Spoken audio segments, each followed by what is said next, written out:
स्वतंत्र भारत में जन्म लिया। जब हम फिरंगियों के फेरे में फंस गए थे तो रंग दे बसंती चोला की एक आवाज पर टोलों के टोले उमड़ आते थे और उनके वंदे मातरम के नारों से खून में आने वाला 5-5 डिग्री का तूफान अंग्रेजी शासकों की जड़ों में तूफान ला देता था। लोग मर जाते थे, मिट जाते थे, फांसी चढ़ जाते थे, तो वो भी अपनी देशभक्ति साबित कर रहे होते थे, क्योंकि ये उस दौर की देशभक्ति की कसौटी थी।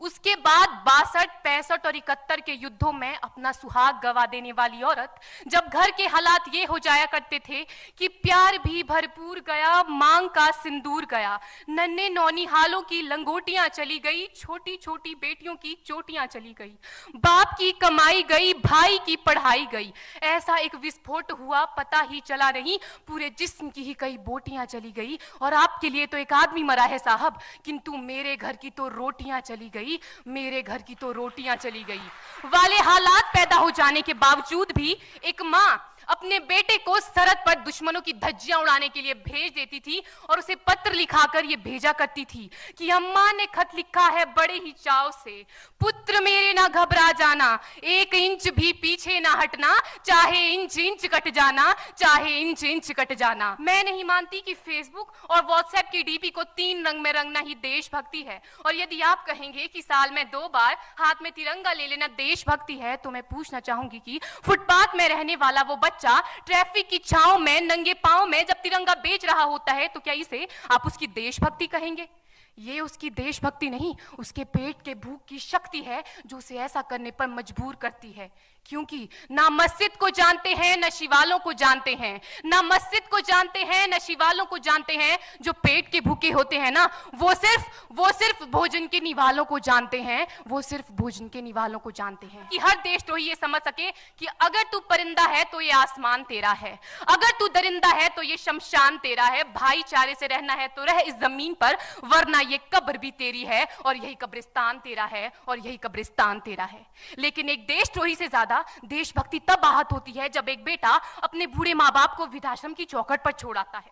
करा उठती है वो देशभक्ति जब मुसीबत में फंसे लोगों की जान बचाने से ज्यादा हम सेल्फी लेकर अपने लाइक बढ़ाने में लगे रहते हैं।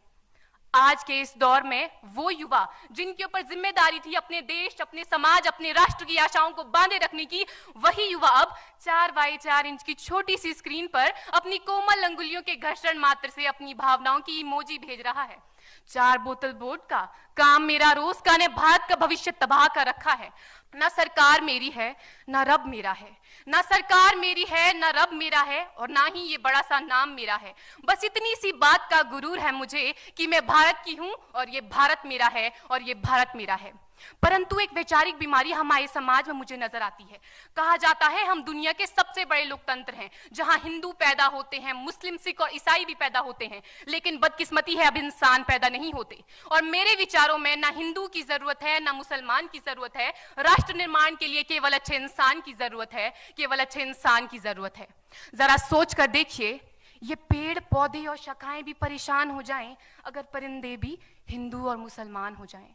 एक शैक्षणिक बीमारी भी हमारे समाज में मुझे नजर आती है, और बड़े ही आश्चर्य की बात है जिस देश ने पूरी दुनिया को तक्षशिला और नालंदा देकर के विश्वविद्यालय शिक्षा की बुनियाद रखी, आज विश्व के 100 सर्वश्रेष्ठ विश्वविद्यालयों में हमारा एक भी विश्वविद्यालय खड़ा नहीं हो पाता। जहां एक और हमारे पास IIT, IIM और NIT जैसे शिक्षण संस्थान हैं, तो वहीं दूसरी ओर इस देश के गरीबों को बेरोजगारी की जमात में खड़ा करने के लिए उनके हाथ में सर्व शिक्षा अभियान का झुंझुना पकड़ा दिया जाता है। अपने धर्म, अपनी जाति को ऊंचा मानकर दूसरों के धर्म की अवहेलना करता रहेगा, तब तक ना तो इस देश से अंधविश्वास खत्म होगा और ना ही हमारा राष्ट्र निर्माण संभव होगा।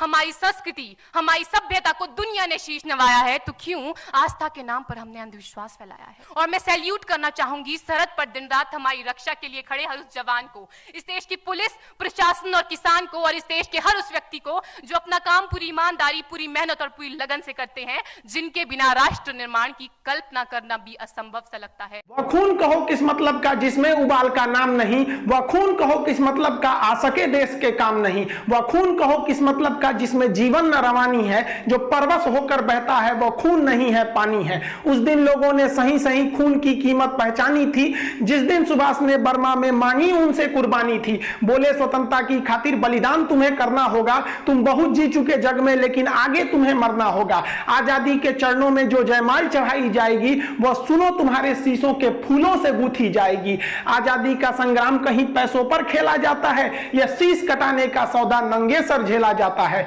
अजानू बाहू ऊंची करके वे बोले रक्त तुम मुझे देना, बदले में भारत की आजादी तुम मुझसे लेना। हो गई सभा में उथल पुथल, सीने में दिल न समाते थे, स्वर इंकलाब के नारे कोसों तक छाए जाते थे। हम देंगे देंगे रक्त, बस यही शब्द सुनाई। आगे आए जिसके तन में भारतीय खून बहता हो, वह आगे आए जो खुद को हिंदुस्तानी कहता हो, वह आगे आए जो इस खूनी हस्ताक्षर करता हो। मैं कफन बढ़ाता हूं, वह आगे आए जो इसे हंस कर लेता है। सारी जनता हुंकार उठी, हम आते हैं हम आते हैं, माता के चरणों में हम अपना रक्त चढ़ाते हैं।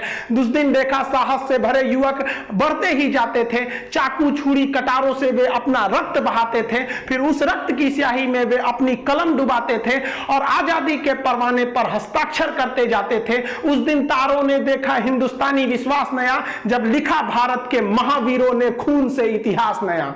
आप सभी देशवासियों को स्वतंत्रता दिवस की हार्दिक शुभकामनाएं। यह स्वतंत्रता दिवस हमारा हमेशा बरकरार रहे। हम लोगों को ये जो आजादी मिली है, ये इतने आसानी से आजादी नहीं मिले।